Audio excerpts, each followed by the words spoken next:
नमस्ते दोस्तों, नमस्ते बच्चों। मैं विनोद कुमार यूपीएस लक्ष्मपुर आपके अच्छे स्वास्थ्य की कामना करता हूँ। घर पर रहिए, सुरक्षित रहिए और पढ़ते रहिए।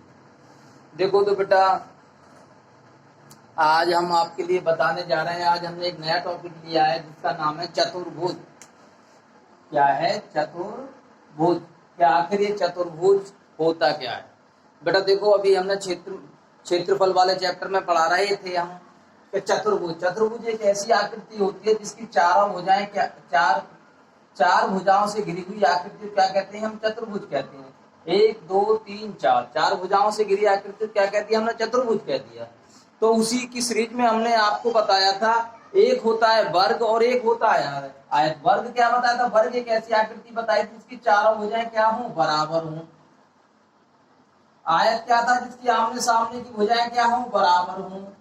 जैसे ये इसके बराबर, ये इसके बराबर, ये इसके बराबर और इसकी चारों भुजाएं बराबर। लेकिन यहाँ हमने एक शर्त बताई थी तुम्हें कि बेटा वर्ग और आयत की जो परिभाषाएं, उन परिभाषाओं के साथ साथ में एक बात और ध्यान में रखनी है कि इनकी दो भुजाओं के बीच में 90 डिग्री का क्या होगा? कोण होगा।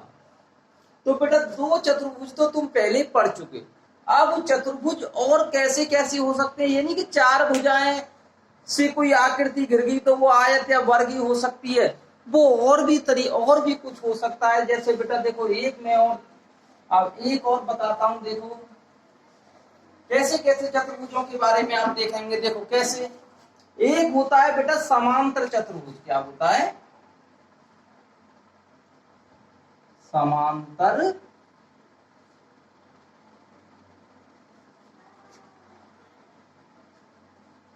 चतुर्भुज के बारे में पता तुम्हें चलेगी। चतुर्भुज क्या होता है? चार भुजाओं से घिरी आकृति। तो बेटा चतुर्भुज कैसा होता है? समांतर का मतलब आमने सामने की। तो यहाँ क्या होंगी? भुजाएं बराबर होंगी, बिल्कुल आयत की तरह। लेकिन यहाँ 90 डिग्री का क्या नहीं होगा? कोण नहीं होगा। देखो फिगर देखें, फिगर से देख पता चल जाएगा। इस तरीका से जो आकृति बनती है, ऐसी इस तरीका से जो आकृति होती है, किसकी होती है? समांतर चतुर्भुज की होती है। किसकी होती है बेटा? देख बताओ, क्या तुम्हें 90 डिग्री कोण दिखाई दे रहा है? नहीं दे रहा। तो बेटा ये समांतर भुजाएं, इन्हें बोलते हैं हम समांतर भुजाएं। ये कौन सी भुजाएं होंगी? समांतर। कि इसकी समांतर भुजाएं क्या होती है? बराबर होती है। समांतर भुजा ये क्या है? समांतर भुजाएं क्या हो? ये इसके बराबर होगी, ये इसके बराबर। और इन दोनों भुजाओं के बीच में ये जो होती है, इसको बोलते हैं दूरी।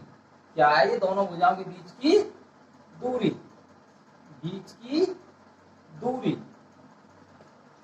तो बेटा समांतर चतुर्भुज समझ में आया। समांतर चतुर्भुज एक ऐसी आकृति होती है, इस तरीका से जो बनी हुई होती है, उसे क्या कहते हैं? समांतर चतुर्भुज कहते हैं। अब इसके क्षेत्रफल की बात करें। किसकी बात करें? इसके क्षेत्रफल की बात करें कि आखिर समांतर चतुर्भुज का क्षेत्रफल क्या होता है। तो बेटा इसका होता है समांतर चतुर्भुज का क्षेत्रफल। तो बेटा इसका क्षेत्रफल देखो, ये देखो ये जमीन से लगी हुई है, इसको आधार बोल सकते हैं। क्या बोल सकते हैं? इसे आधार। तो ये भुजा क्या है? इसकी आधार है। क्या कहते हैं? इसे आधार कहते हैं। तो ये भुजा इसके बराबर है, तो इसका क्षेत्रफल होता है आधार गुणा दोनों भुजाओं के बीच की दूरी और बीच की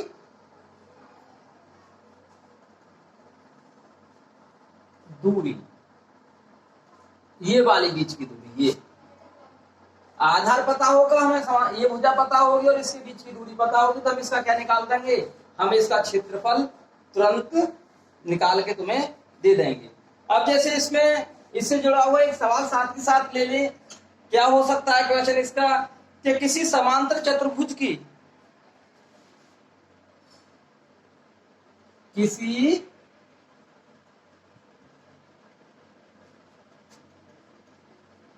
समांतर चतुर्भुज की एक भुजा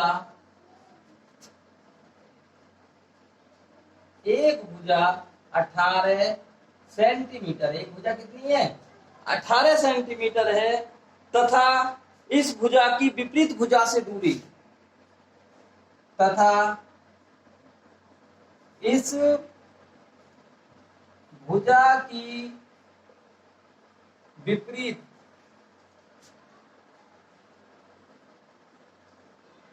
भुजा से दूरी 5 सेंटीमीटर है। कितनी दूरी है बेटा?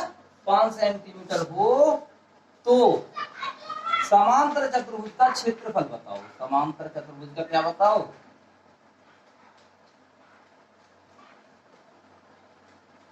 चतुर्भुज का क्षेत्रफल बताओ। किसी समांतर चतुर्भुज ये रहा बेटा, इसकी एक भुजा ये कितनी है? 18। कितनी है? 18 सेंटीमीटर दे रखी है। और इस भुजा से इसकी विपरीत भुजा तो ये हुई, इससे और इससे विपरीत भुजा से दूरी कितनी है इसकी? 5 सेंटीमीटर। कितनी है? 5 सेंटीमीटर। अब इसका क्षेत्रफल का फॉर्मूला लगा दो डायरेक्ट ही। इसका क्षेत्रफल क्या होता है?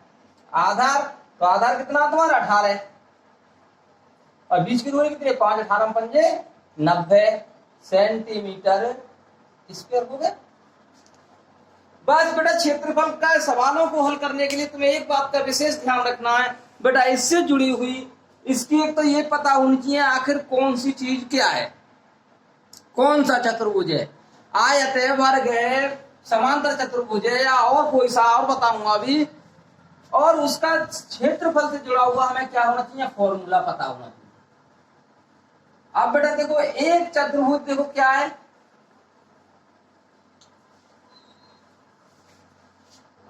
एक चतुर्भुज होता है समचतुर्भुज। क्या होता है?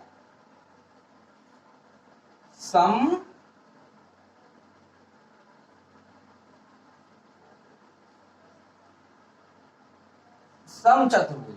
तो बेटा समचतुर्भुज क्या होता है? समचतुर्भुज एक ऐसा चतुर्भुज होता है जिसकी चारों भुजाएं क्या होती हैं? बराबर होती हैं, लेकिन दोनों भुजाओं, दो भुजाओं के बीच में 90 डिग्री का क्या नहीं होता? कोण नहीं होता। जैसे तुमने एक आकृति देखी होगी, काइट की पतंग देखी है, इस टाइप से होती है पतंग ये। तो ऐसा जो चीज तुम्हें दिखाई देती है, ऐसा कहीं भी दिखाई दे तो ये चतुर्भुज कौन सा? समचतुर्भुज। इसकी बेटा ये चारों भुजाएं क्या है? बराबर है। चारों भुजाएं क्या है? बराबर है। अब बात आगे का, जिसकी चारों भुजाएं बराबर होती हैं उसे तो हम वर्ग कहते हैं, लेकिन वहां वर्ग कहते जरूर है, लेकिन बेटा वहां दो भुजाओं के बीच में 90 डिग्री का क्या होता है? कोण होता है। तो समचतुर्भुज क्या होता है? एक ऐसा चतुर्भुज जिसकी चारों भुजाएं क्या हो? एक ऐसा चतुर्भुज जिसकी चारों भुजाएं क्या हो? बराबर हो। चारों भुजाएं क्या हो? बराबर हो। परंतु दो भुजाओं के बीच में 90 डिग्री का कोण ना बने। ये बेटा मैं तुम्हारे समझाने के लिए लिख रहा हूं कि आखिर हम कैसे पहचानेंगे। देखो बेटा ये भी देखो, ये 90 डिग्री का कोण यहाँ भी नहीं दिखाई दे रहा, यहाँ भी नहीं दिखाई दे रहा, क्योंकि 90 डिग्री का कोण तो ऐसे बनता है बिल्कुल सीधा। तो चारों भुजाएं क्या है? बराबर हैं, परंतु दो भुजाओं के बीच में कहीं भी हमें क्या नहीं दिखाई दे रहा? 90 डिग्री का कोण दिखाई नहीं दे रहा। तो ऐसी आकृति को हम क्या कहेंगे? समचतुर्भुज। तो बेटा ये समचतुर्भुज की आकृति में इसका क्षेत्रफल निकालने के लिए हम देखो बात करते हैं। अब जैसे इसकी भुजाएं हमने कहती भुजाएं बराबर है। मान लो ये भुजा तुम्हारी ए है, तो ये भी ए होगी, ये भी ए होगी और ये भी होगी। बेटा कोणों से कोणों को जो मिला देते तो इसको बोलते हैं विकर्ण। तो मान लो ये विकर्ण है, ये हमारा, इस विकर्ण को क्या कहते हैं? D1 कहते हैं। विकर्ण क्या कहते हैं? D1। इस कोने को इस कोने से मिला दें तो इसको क्या कहते हैं? विकर्ण D2 कहते हैं। इस विकर्ण को क्या कहते हैं, D2 कहें। तो बेटा ये जो विकर्ण है, अब इसका जब हम क्षेत्रफल निकालते हैं तो इसका क्षेत्रफल क्या होता है, समचतुर्भुज का जो क्षेत्रफल होता है उसका सीधा सा होता है 1/2 गुणा, ये जो दोनों विकर्ण निकाले इन विकर्णों का गुणनफल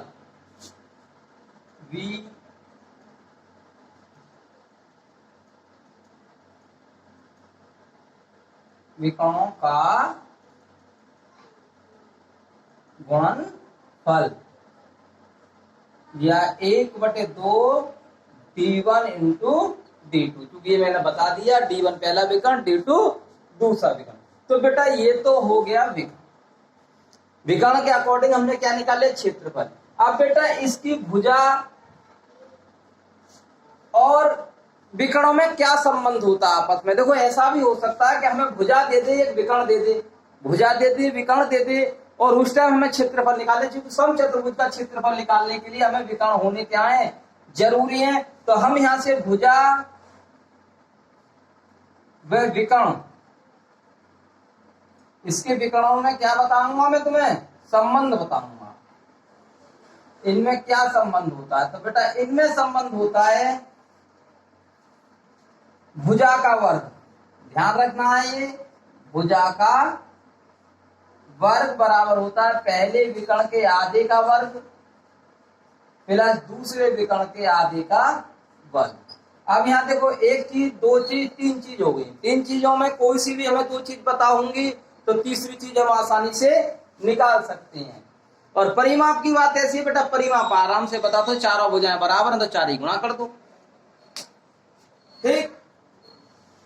अब देखो, चाहे तो एक इससे जुड़ा हुआ एक सवाल ले ले छोटा सा, ऐसा लेंगे जिसमें दोनों चीजें क्या हो जाए, क्लियर हो जाए, कि हम D1 का भी यूज कर लें।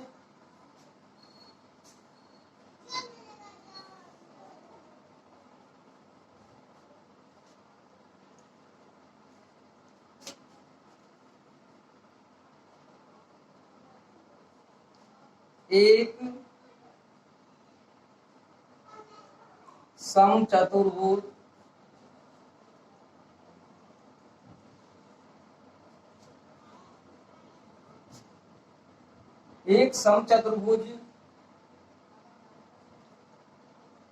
की प्रत्येक भुजा 10 सेंटीमीटर, भुजा कितनी है, 10 सेंटीमीटर, तथा एक विकर्ण 12 सेंटीमीटर, एक विकर्ण 12 सेंटीमीटर हो तो बेटा दो बातें पूछेगा। नंबर एक तो ये पूछ ले क्षेत्रफल बताओ, क्या बताओ, क्षेत्रफल। नंबर एक, इसमें दो बातें पूछ ले, एक तो पूछ ले इसमें विकर्ण बताओ, दूसरी बात पूछ ले क्षेत्रफल बताओ। तो बेटा इसने सवाल दे दिया हमें भुजा पता है, एक विकर्ण पता है। अब इसका हल करें हमें भुजा कितनी पता है, एक भुजा हमारी 10 सेंटीमीटर है और D1 हमारे पास कितना, 12 सेंटीमीटर। तो D2 हमारे पास है नहीं। अभी मैंने तुम्हें इन दोनों में रिलेशन बताया, एक संबंध स्थापित किया था, क्या था, भुजा का वर्ग क्या था। तो भुजा कितनी है हमारी, 10 का वर्ग बराबर पहले विकर्ण के आधे का वर्ग प्लस दूसरा विकर्ण, यही था बेटा। 2 छिक्की 12, 10 का वर्ग कितना हो गया, 100, 6 का कितना होगा 36, D2/2। बेटा इसमें से इसे क्या कर दीजिए, माइनस करिए, कितने बचे 64, कितने बचे 64 बराबर D2/2 का स्क्वायर। अब इसका क्या ले लो, वर्गमूल ले लो, तो D2/2 इसमें गुणा कर दो 16, तो दूसरा विकर्ण कितना निकल आया तुम्हारा, 16 निकल आया एक विकर्ण। अब क्या रह गया हमारा, क्षेत्रफल निकालने के लिए रह गया अब क्षेत्र, अब हमारा दूसरा विकर्ण कितना हो गया तुम्हारा 16 सेंटीमीटर। अब इसका क्षेत्रफल आसानी से निकाल सकते हैं, क्षेत्रफल निकालने में कुछ है नहीं, क्योंकि जब क्षेत्रफल में निकालेंगे तो हमें ध्यान ये रखना है कि क्षेत्रफल निकालने के लिए हमारे पास विकर्ण होने जरूरी है। नहीं है तो सबसे पहले 1/2 विकर्णों को निकालेंगे, विकर्णों का गुणनफल। तो 2 छिक्की 12, 16 छिक्का 96 सेंटीमीटर स्क्वायर। ये बात हुई बेटा समचतुर्भुज की। एक चतुर्भुज और है, उसके बारे में और थोड़ा सा बता दूं बेटा। इस टाइप से तुम अब तक कितने सीख जाओगे? 4 चतुर्भुजों के बारे में बता दिया, वर्ग, आयत, समांतर चतुर्भुज और तुम्हारा समचतुर्भुज। एक और है हमारे पास समलंब चतुर्भुज। समलंब चतुर्भुज बेटा, समलंब चतुर्भुज क्या होता है? समलंब चतुर्भुज जैसे तुमने मेज देखी होगी, मेज कैसी होती है? ऊपर से चौड़ी होती है और नीचे से कम चौड़ी होती है, लेकिन उसके पाए क्या होते हैं? सब बराबर होते हैं। इस टाइप से, इस टाइप से जो आकृति होती है किसकी होती है? समलंब चतुर्भुज की। ये जो दोनों भुजाएं दिखाई दे रही हैं इनको बोलते हैं हम समांतर भुजाएं। क्या बोलते हैं इन्हें? समांतर भुजाएं। बार बार बता रहा हूं, समांतर भुजाएं। अब ये जो चीज है, ये दोनों के बीच में जो अपने पाए खड़े हैं इनको बोलते हैं बीच की दूरी, बीच की दूरी। तो बेटा समलंब चतुर्भुज का जब हम क्षेत्रफल निकाल रहे होते हैं, समलंब चतुर्भुज पहचान में आ गया कैसा है? जैसी मेज की आकृति होती है उसी टाइप से इसकी आकृति होती है मेज के जैसी। तो इसका क्या होता है? क्षेत्रफल, यानी कि ये समांतर भुजाएं, तो इसका क्षेत्रफल होता है समांतर भुजाओं का योग, समांतर भुजाओं का योग बटे 2। समांतर भुजाओं का योग करिए, इन दोनों भुजाओं को क्या करिए? जोड़िए और 2 का भाग दे दीजिए और इनके बीच की दूरी से गुणा कर दीजिए। गुणा बीच की दूरी, ये इसका क्या होता है? फॉर्मूला होता है। अब एक छोटा सा सवाल लिख लेते हैं। एक समलंब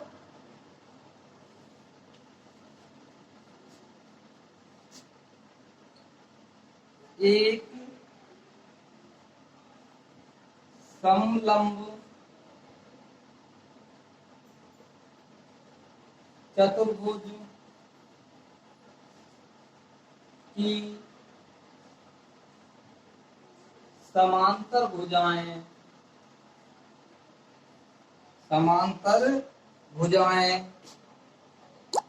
3 सेंटीमीटर व 4 सेंटीमीटर हैं तथा उनके बीच की दूरी, उनके बीच की दूरी